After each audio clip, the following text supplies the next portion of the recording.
Here it is, early afternoon, along the Brandywine. General Kniphausen has been demonstrating all morning, and Washington wonders when are they ever gonna attack. General Kniphausen is at Quentin's Tavern, drinking some ale, when he hears Howe and Cornwallis opening up the battle up the Brandywine. General Sullivan's troops fall back from the onslaught.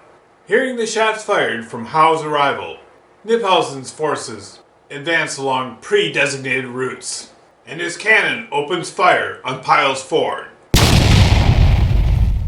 doing some damage to the colonial troops defending there. And now it's mid-afternoon. Washington has General Knox open up his artillery on the British across Britain's Ford. Not without effect.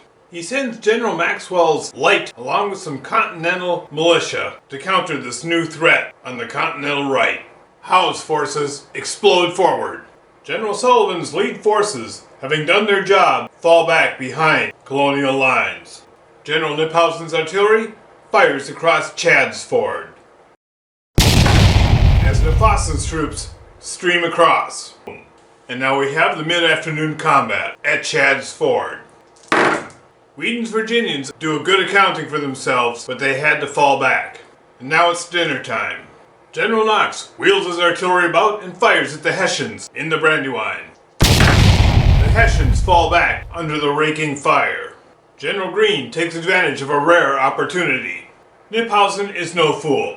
He unpacks bags south of Lancaster Inn and steadies his line. Sullivan adjusts his line, and Cornwallis drives hard. First we have Kniphausen's riposte on the overeager colonials. Although they account admirably for themselves, Wheaton's Virginians are lost. Cornwallis' drive down the Brandywine. The Continental forward line is shattered.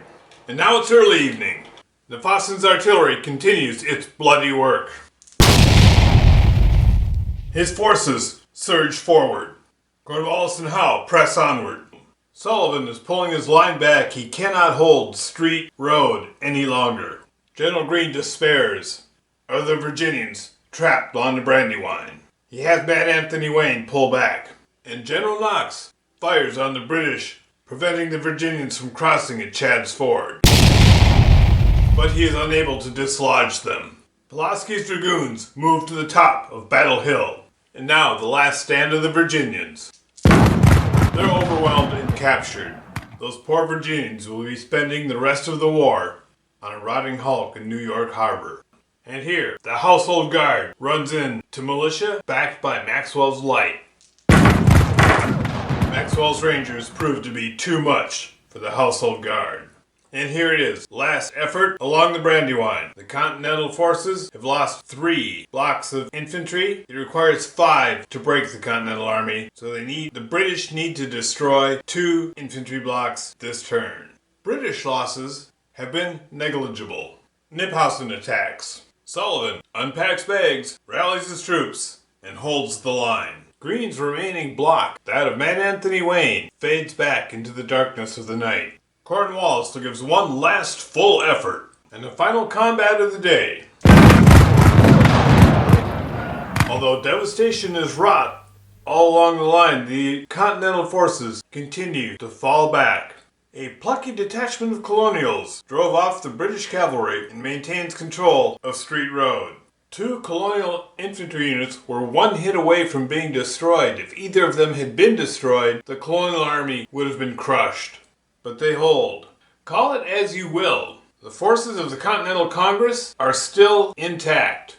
However, if you go by points, the British have given up no victory points. The colonials have given up 15.